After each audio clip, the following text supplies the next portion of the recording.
बिस्मिल्लाहिर्रहमानिर्रहीम, अस्सलाम वालेकुम। मैं असदुल्ला खान हूँ। मौलाना फजल रहमान साहब के इंटरव्यू के चर्चे हैं। दो बातें उन्होंने बड़ी दिलचस्प कही हैं। एक तो उन्होंने कहा कि मेरा जो ज़रिया मुआश है वो अल्लाह की गैबी मदद है। इस पर मैं एक ख़बर आपके साथ शेयर करना चाहता हूँ। ख़बर मेरे पास थी चंद दिन से, लेकिन आज चूँकि रेलेवेंट हो गई है, मैं दे नहीं रहा था लेकिन आज रेलेवेंट हो गई है, तो मैं आपके साथ शेयर कर लेता हूँ कि मौलाना फजल रहमान साहब की जो गैबी मदद है, उस गैबी मदद के बारे में उनके जो कोलीग्स हैं, उनके करीबी लोग हैं, उनकी इत्तेहादी सियासी जमातें हैं, उनकी इस गैबी मदद के बारे में राय क्या है। एक तो आपके साथ ये शेयर कर लेता हूँ। दूसरा बहुत दिलचस्प बात जिससे मौलाना फजल रहमान की आंखें फटी की फटी रह गईं, जिसमें जुगनू मोहसिन साहबा ने पूछा कि आपने मेरे शौहर से कहा था कि गैर मुल्की सफ़ीरों से, यानी ज़ाहिर है उनका जो इशारा था वो जो ताकतवर गैर मुल्की सफ़ीर होते हैं अमेरिका बरतानिया वगैरह के, उनकी तरफ था कि उनसे कहें कि हम भी मॉडरेट किस्म के लोग हैं और हमसे भी तो आप हमें भी आजमाएं। ये बात हुई किस तरह से, पहले ज़रा आप ये सुन लें, फिर मैं इसको रिलेट करता हूँ एक और चीज़ के साथ, तो आपको सारी स्टोरी खुद ब खुद समझ आ जाएगी। पहले आप सुन लीजिए ज़रा कि ये बात किस अंदाज में हुई है और किस तरह से उन्होंने सवाल किया और मौलाना फजल रहमान की आंखें किस तरह से खुल गईं, और फिर उन्होंने बात को संभाला और हंसते हुए इसका जवाब, हंसी में बात को टालने की कोशिश की। लेकिन ये सुने ज़रा। मुझे याद पड़ता है कि इसी दौरान आप हमारे यहाँ तशरीफ़ लाए लाहौर में, नजम सेठी साहब मेरे शौहर, आप तशरीफ़ लाए, आपके साथ आपके टीम मेंबर्स वगैरह भी थे और आपकी मेरी नजम की एक लाइट गुफ्तगू हो रही थी, आपको याद होगा। तो उस वक्त जमाली साहब की मिनिस्ट्री भी ख़त्म हुई थी और मुशर्रफ साहब एक नए वज़ीर आज़म की तलाश में थे। तो आपने मजाक में नजम से कहा कि सेठी साहब जो आपके दोस्त हैं यहाँ पर सफ़ीर वगैरह बड़े बड़े, उनको कहें कि हम भी मॉडरेट लोग हैं, हम भी वज़ीर आज़म बन सकते हैं। तो वो थोड़े से चौंक भी गए और कहने लगे मुझे बाद में, मौलाना मुझे क्या कह गए हैं। मैंने कहा Maulana is now a presentable moderate leader looking for a higher and bigger role. Is that correct? सही है। अच्छा, अब ये ना दूसरी मरतबा तस्दीक हुई है। पहली मरतबा आपको याद होगा कि यही बात विकीलीक्स में आई थी और उस वक्त भी ये बात आई थी कि मौलाना फजल रहमान अमरीकियों को पैगाम भिजवा रहे हैं कि जनाब हमें भी आजमा कर देखें, हम शक्ल से मौलवी लगते हैं, हमें हमारी शक्लों पर ना जाइएगा, हम बड़े खिदमत गुजार हैं और आप हमें हर हाल में और हर इम्तहान में पूरा पाएंगे। ये बात विकीलीक्स में आई थी, तो उसका फिर मौलाना फजल रहमान की जमात ने सख्ती से तरदीद भी की और फिर विकीलीक्स का मजाक भी बनाया गया और विकीलीक्स के बारे में उन्होंने कहा कि जनाब ये तो विकी है, कोई उसकी लीक्स, और ये वो उल्टा सीधा करके इसका जवाब दिया गया। लेकिन बहरहाल जो असल बात थी वो असल बात यही थी जो मौलाना फजल रहमान साहब ने फिर नजम सेठी से भी गई। तो आप सोचें कि अगर वो नजम सेठी से कह सकते हैं कि जनाब हमारी सिफारिश करें, जो बड़े बड़े यहाँ पर सफ़ीर हैं, जो लफ्ज़ इस्तेमाल हुआ कि यहाँ पर जो बड़े बड़े सफ़ीर हैं उनसे आप कहें कि हमें भी आजमाएं, हम भी मॉडरेट किस्म के लोग हैं, तो ये बात अगर मौलाना फजल रहमान नजम सेठी से कह रहे हैं और तो फिर क्या ये बात वो और लोगों से नहीं कह रहे होंगे जो मैटर करने वाले लोग हैं? यानी आप जानते हैं कि नजम सेठी के ताल्लुकात थे और सफ़ीरों के साथ उठना बैठना था और अमेरिका को वो चाहते थे ये पैगाम दें कि जनाब हमें कंसिडर करें, हमें वज़ीर आज़म बनने दें। ये मौलाना फजल रहमान साहब, उस वक्त तो विकीलीक्स को टाल दिया गया, लेकिन अब एक और अंदाज में ये बात सामने आ गई और पता चला कि मौलाना के जहन में ये बात मौजूद थी। अब यकीनन उन्होंने ये कहा होगा, मैंने सुनी नहीं पूरी बात, लेकिन उन्होंने ये कहा होगा मौलाना फजल रहमान ने कि जिन्हें ये तो मजाक की बात थी। लेकिन वो कहते हैं कि कोई शख्स अगर गुस्से में या मजाक में जो बात कहता है वो दिल की बात होती है, वो ये नहीं बाद में कहता है यार सॉरी वो तो मैंने गुस्से में कह दिया था। गुस्से में बंदा वही बात कहता है जो उसके दिल में होती है, बस गुस्से में ज़बान पे आ जाती है। वो बंदा उस दूसरे के बारे में सोच वही रहा होता है जो वो गुस्से में कहता है, लेकिन बस वो गुस्से में होता ही है कि ज़रा कह जाता है आसानी से। और मजाक की भी यही बात होती है, मजाक में कही गई बात जो है बाद में कहता है सॉरी यार माइंड ना करना, मजाक कर रहा था। वो जो मजाक की बात होती है वो होती ठीक है, वो कहना नहीं चाह रहा होता या वो कह नहीं पा रहा होता, बस मजाक में कह जाता है। तो ये जो मजाक में मौलाना फजल रहमान ने नजम सेठी से कहा होगा, ये बात बिल्कुल उनके दिल की बात है यकीनन। अच्छा, दूसरी बात जो है वो जो इस पर मैं ख़बर आपके साथ शेयर करना चाहता हूँ, जो सवाल उनसे हुआ और उनसे पूछा गया कि मौलाना आपका ज़रिया मुआश क्या है, तो जवाब उन्होंने क्या दिया ये सुनिए ज़रा। ज़रिया माश क्या है? ज़रिया माश अल्लाह की तरफ से गैबी मदद है। अच्छा, और बिल्कुल मैं भी गैबी मदद की दुआ कर लूँ फिर? अल्लाह यर्ज़ुक़ु मन यशाअ बिग़ैरि हिसाब। आमीन आमीन आमीन। तो अगर वो भी हिसाब देता है तो हम कौन होते हैं कि उसके साथ हिसाब करें हम। मौलाना फजल रहमान साहब जो हैं उन्होंने फरमाया कि अल्लाह बेहिसाब देता है और गैबी मदद आती है, और गैबी मदद अगर आपको भी आए तो बिल्कुल दुआ करें, इसमें क्या है। तो गैबी मदद जो है, मुझे तो गैबी मदद आती है। इससे पहले एक और भी क्लिप जो है वो बहुत वायरल हुआ था, और वो हामिद मीर साहब के इंटरव्यू से था, जिसमें उन्होंने पूछा था कि आपके बहुत सारे घर वगैरह। उन्होंने कहा नहीं, मेरे को तो कोई घर नहीं है। उन्होंने कहा जिस घर में हम बैठे हैं, उसने कहा ये तो दोस्त अहबाब वगैरह ने ख़रीदे हुए हैं, यानी उन्होंने ख़रीदे मुझे दे दिए, मेरा कोई घर नहीं है या मेरे नाम पर घर नहीं है। ये मौलाना फजल रहमान साहब ने फरमाया था। अच्छा, अब जो ख़बर मैं आपको देना चाहता था मैं उसकी तरफ आ जाता हूँ। ख़बर यह है कि नून लीग जहाँ पर अगली हुकूमत बनाने के लिए मुख्तलिफ ऑप्शंस पर गौर कर रही है, और उसको मुमकिन तौर पर पता है कि अगर इत्तेहाद भी बनाना पड़ा तो किस किस से बनाना पड़ सकता है। नून लीग के पास जो ऑप्शंस हैं उसमें एक तो इस्तेकाम पाकिस्तान पार्टी का ऑप्शन है, इसलिए कि उन्होंने इस्तेकाम पाकिस्तान पार्टी के साथ सीट एडजस्टमेंट की है। दूसरा, उनके पास MQM का ऑप्शन है, क्योंकि उनसे भी इंतखाबी इत्तेहाद बना था। और तीसरा ऑप्शन उनके लिए चौधरी शुजात साहब का है, उनसे भी इंतखाबी इत्तेहाद बना। लेकिन आपने गौर किया होगा कि नून लीग ने जमीयत उलमा इस्लाम के साथ कोई इत्तेहाद नहीं बनाया। हालांकि मौलाना फजल रहमान खुद नवाज शरीफ साहब से मिले हैं, और उसमें उन्होंने इंतखाबी इत्तेहाद के हवाले से बात भी की, अपनी सदारत भी मांगी और भी चीज़ें की। लेकिन आपने देखा कि नून लीग ने JUI को लिफ्ट नहीं कराई, और JUI के साथ किसी एग्रीमेंट में किसी जो है वो, हालांकि खैबर पख्तूनख्वा में उनके साथ सीट एडजस्टमेंट हो सकती थी। वो कह सकते थे कि मानसरा में आप हमें सपोर्ट करें, नून लीग कह सकती थी हम आपको पेशावर में सपोर्ट कर देते हैं, आप हमें हरीपुर में सपोर्ट करें, हम आपको फलां जगह सपोर्ट करते हैं, जहां हम ताकतवर हैं आप हमें सपोर्ट करते हैं, जहां आप ताकतवर हैं हम आपको सपोर्ट। ये हो सकता था, खैबर पख्तूनख्वा में फार्मूला बन सकता था, लेकिन नून लीग ने ऐसा नहीं किया। अब खबर यह है कि नून लीग ने अपनी इंटरनल मीटिंग्स में इस बात का बाकायदा इसको डिस्कस किया फजल रहमान साहब को कि उनके साथ क्या करना चाहिए, और आइंदा जो इत्तेहाद बनाने के हवाले से ऑप्शंस पे गौर हो रहा था कि किन किन सियासी जमातों के साथ उनके इत्तेहाद बन सकता है। उस इत्तेहाद के ऑप्शंस में मौलाना फजल रहमान को शामिल नहीं किया, और पूरी उनकी कोशिश यह है कि फजल रहमान को हुकूमत में इत्तेहादी के तौर पर शामिल ना करना पड़े। अगर नंबर पूरा हो रहा होगा तो याद रखिए मौलाना फजल रहमान को नून लीग शामिल नहीं करेगी, ये बात आप मेरी नोट कर लें।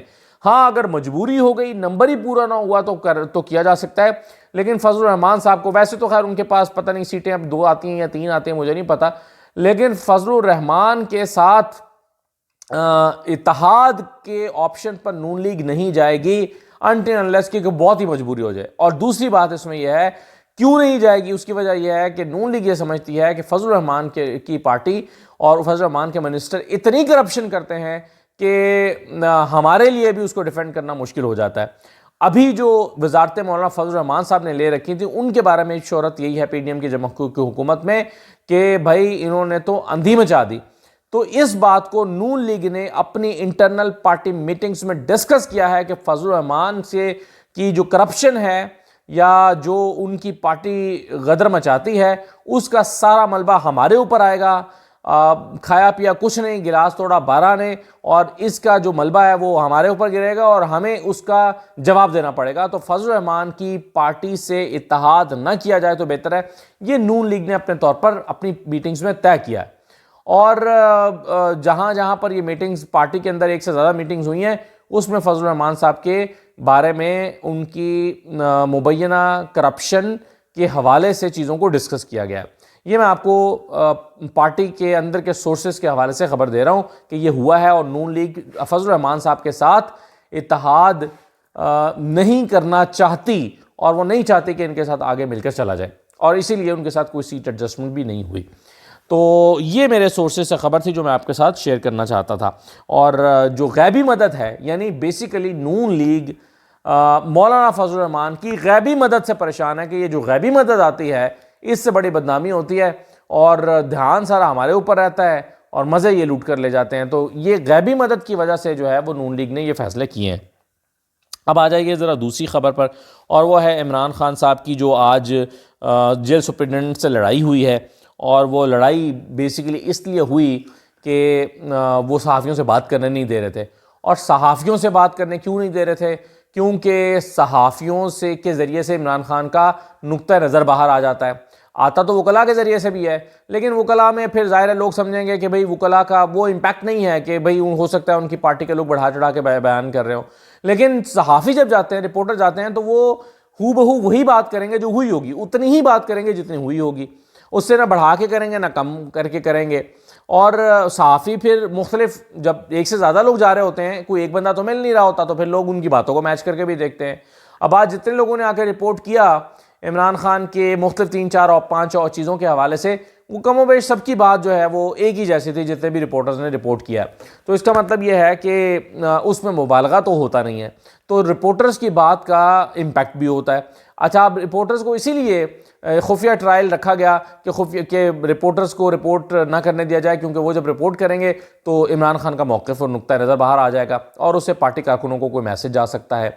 लेकिन बहरहाल सुप्रीम इस्लामाबाद हाई कोर्ट में केस चला, फिर साकिब बशीर साहब ने इस पर बड़ी एफर्ट की, उसके नतीजे में जो है वो जेल के अंदर होने वाले ट्रायल में सहाफ़ियों को जाने की इजाज़त मिली। अब जब सहाफ़ियों को इजाज़त मिली है तो वो रोज़ाना कोई ना कोई चीज़ निकाल के ले आते हैं, और इमरान खान को और क्या चाहिए कि अगर सहाफ़ियों के ज़रिए उनका पैगाम कौन तक पहुँच रहा हो या उनके वर्कर्स तक पहुँच रहा हो। तो आज वो सहाफ़ियों से बात करने लगे तो जेल सुप्रिटेंडेंट, जाहिर है इंतज़ामिया इस बात में बड़ी परेशान है कि इमरान खान का मौक़िफ़ बाहर क्यों चला जाता है, और जेल सुप्रिटेंडेंट ने आगे कहा कि चले जनाब, आप बात नहीं कर सकते सहाफ़ियों से। और उनका लहजा बाकायदा बदतमीज़ी वाला लहजा था, सख्त लहजा था और बेअदबी और बदतमीज़ी वाला लहजा था, जो आम तौर पे कोई किसी के साथ और साबिक़ वज़ीर आज़म के साथ इख्तियार नहीं करता। तो उस पर इमरान खान गुस्से में आ गए इस लहजे पर, और उसको उसी तरह से उन्होंने रिस्पॉन्ड किया और कहा कि ये मेरा हक़ है कि मैं मीडिया से बात करूँ, आप मुझे रोक नहीं सकते।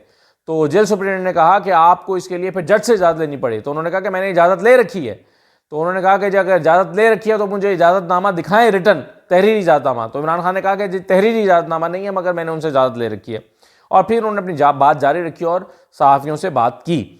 अब आप देखिए कि ये सारा कुछ इसलिए हो रहा है, बुनियादी तौर पर जेल इंतज़ामिया और मौजूदा हुकूमत ये चाहती है कि इमरान खान का नुक्ता नज़र बाहर ना आए, क्योंकि वो सहाफ़ियों से बात करेंगे तो ही बाहर आएगा, और सहाफ़ियों से अगर उनको बात नहीं करने दिया जाएगा तो उनका नुक्ता नज़र बाहर भी नहीं आएगा। सिर्फ इतना रिपोर्ट होगा कि इमरान खान बैठे थे, इमरान खान रोस्टम पे गए थे, इमरान खान ने ये बात की थी, लेकिन वो पैगाम जो इमरान खान देना चाहते हैं वो पैगाम नहीं आ पाएगा। अब देखिए, जब नैब का केस शहबाज शरीफ के ऊपर बना हुआ था, शहबाज शरीफ साहब के ऊपर केसेस बने थे और उसका ट्रायल चल रहा था लाहौर की अदालत में। मुझे याद है मैं वहाँ जाया करता था और डेली उस पर वो ट्रायल हो रहा होता था, या ऑल्टरनेट डेज़ में, या बाज़ दफ़ा डेली, बाज़ दफ़ा हफ्ते में 2 दिन। तो उसमें होता यह था कि शहबाज शरीफ साहब ये सोच कर आए होते थे कि आज मैंने मीडिया से क्या बात करनी है। तो मुझे याद है कि शहबाज शरीफ साहब पहले रोस्टम पर जाकर तकरीर करते थे कि जी मेरी हुकूमत में ये किया, मेरी हुकूमत ने ये किया, हमने कचरा उठाने का ये इंतज़ाम किया। तो 2-4 दफ़ा तो जज जवादुल हसन साहब थे, उन्होंने सुना, लेकिन उसके बाद उन्होंने कहा कि एक दिन कहा कि मियाँ साहब, आप ये जो गुफ्तगू करते हैं ये मीडिया के लिए करते हैं, तो आप ये बराए मेहरबानी आप ये ना किया करें। डरते डरते जज साहब ने कहा, जज साहब भी बड़ा शहबाज शरीफ साहब से मरूब नज़र आते थे, बाहर उन्होंने कहा कि जी ये ना किया करें। लेकिन शहबाज शरीफ साहब को मजाल है को फ़र्क पड़ा और वो रोज़ाना मीडिया से बात किया करते थे। शहबाज शरीफ साहब ना सिर्फ रोस्टम पर खड़े होकर बात करते थे क्योंकि वो फिर रिपोर्ट होती थी, बल्कि शहबाज शरीफ उन दिनों 3-4 घंटे तक अदालत में रहा करते थे। तो फर्दन फिर रिपोर्टर्स बारी बारी जाके उनके पास बैठ जाते थे। बाज़ वक्फ़ा आता था, बाज़ दिनों में रश बहुत कम होता था, तो रिपोर्टर्स जो हैं वो बाहर जाके बैठ जाते थे और शहबाज शरीफ साहब उनसे कान में कहा करते थे कि ये फिर मैंने आज कैसी बात की है, ये जो मैंने फ़लाँ बात की है, फ़लाँ अखबार में आज जो इंटरनेशनल मैगजीन में छपी है, तो उनका मियाँ साहब कमाल कर दिया, ज़बरदस्त बात की है। तो फिर करें ना इसको, आप हाईलाइट करें ना इसको। ये चीज़ें मैंने अपनी आंखों से देखी हुई हैं, सुनी सुनाई बातें नहीं है। मैं भी उस वक्त जाके नैब में कवर किया करता था इसको। तो शहबाज शरीफ कहते थे कि आप ये फिर बात करें ना, आप इस पर बात करें, इस पर लिखें ना आप। तो ये वो रिपोर्टर्स से, सहाफ़ियों से कहा करते थे। लेकिन आज इमरान खान को रोका जाता है कि वो सहाफ़ियों से 2 मिनट बात भी ना कर ले, ताकि कहीं बात बाहर ना चली जाए।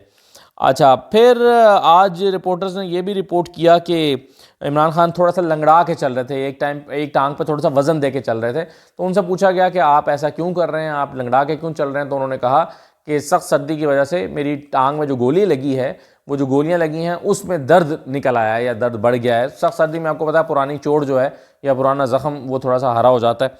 तो उन्होंने कहा कि जी ये इस वजह से हो रहा है। और फिर ये भी उन्होंने कहा कि डोनाल्ड लू साहब को बचाने की कोशिशें हो रही हैं, जो हमारे मास्टर हैं, ये भी उन्होंने कहा। और इसके अलावा आज ट्रायल के दौरान भी वो आपने सुन लिया, हमारे मुख्तलिफ जो रिपोर्ट करने वाले लोग थे, जो आज गए थे रिपोर्टर्स, उनसे सुन भी लिया होगा आपने कि प्रोसिक्यूटर रिजवान अब्बासी और शाह महमूद कुरैशी के दरमियान भी एक तलखी हो गई थी। तो ये चीज़ें, इसका मकसद बुनियादी तौर पर यह लगता है कि इमरान खान का इलेक्शन से पहले आवाम से राब्ता बिल्कुल कटा रहे। अब मुझे ये लगता है कि एक स्ट्रेटजी ये भी हो सकती है जेल इंतज़ामिया की और हुकूमत की कि इमरान खान का जो ट्रायल है वो अब डे टू डे बेस, क्योंकि कागजात तो मुस्तरद हो गए, इलेक्शन तो इमरान खान ने लड़ना नहीं है, तो ये जो जल्दी जल्दी ट्रायल होने की बजाय इमरान खान का ट्रायल 5, 10, 15 दिन के लिए जो है वो इसको मुलतवी किया जाए, ताकि रिपोर्टर्स के साथ इमरान खान का इंटरेक्शन और इलेक्शन तो कम अज़ कम निकाले जाए। तो ये भी हो सकता है कि आइंदा दिनों में जो इमरान खान का जो साइफ़र का ट्रायल या बाकी ट्रायल हैं उसको थोड़ा सा के लिए रोक दिया जाए और इलेक्शन के लिए जो है वो इलेक्शन ताकि आसानी से हो जाए, सहूलत से हो जाए और इलेक्शन का पैगाम, इमरान खान का पैगाम आवाम तक ना पहुँचे। अच्छा, एक और चीज़ मैं जाते जाते बस आपके साथ डिस्कस करना चाह रहा था। वैसे ही आज एक नया बयान मेरी नज़र से सईद गनी साहब को गुजरा, जिसमें उन्होंने कहा कि कराची से 13 सीटें हम जीत जाएंगे कौमी असम्बली की, और 27-28 सीटें उसकी सूबाई असम्बली की जीत जाएंगे। तो 13 सीटें जीतने का उन्होंने दावा किया है कराची से। कराची से अगर पीपल्स पार्टी 13 सीटें जीत जाएगी तो जीत सकती है। जैसे बलदियाती इलेक्शन में उन्होंने नताइज पैदा किए थे या नताइज दिखाए थे, वैसे तो वो 20 सीटें भी जीत सकते हैं कराची में, इसमें कोई हैरानी नहीं होगी। अगर उस तरह बलदियाती इंतखाबात की तरह इंतखाबात होने हैं तो फिर तो वो 20 सीटें भी जीत सकते हैं, इसमें कोई हैरत की बात नहीं होगी। लेकिन देखना यह है कि पीपल्स पार्टी करती क्या है और उनके साथ होती क्या है।